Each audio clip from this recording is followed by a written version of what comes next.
Okay, I'll just show you how to delete a mobile from the Bluetooth audio system in this 2018 Jaguar E PACE.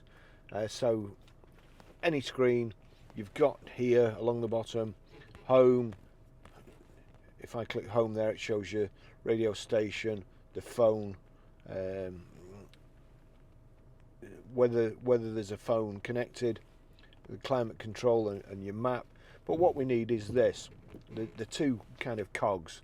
Click the cogs and you've got home settings and all settings, audio settings. We need all settings, wait for that to come up.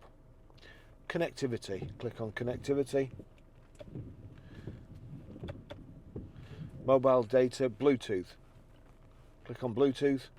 Then you've got pair new device, paired devices, forget all devices. If you want to wipe it clean, forget all devices. If you want to do a specific one, paired device, Barry's iPhone, and it's saying there connect.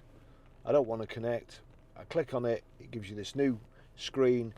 And if you can't play audio, this is the same thing. Just do that and get to this screen, see audio, make sure there's a tick in it. Anyway, auto connect phone, you can knock that off too.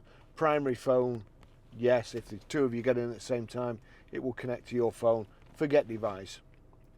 Forget Barry's iPhone 13 Pro, yes. That's it, it's gone.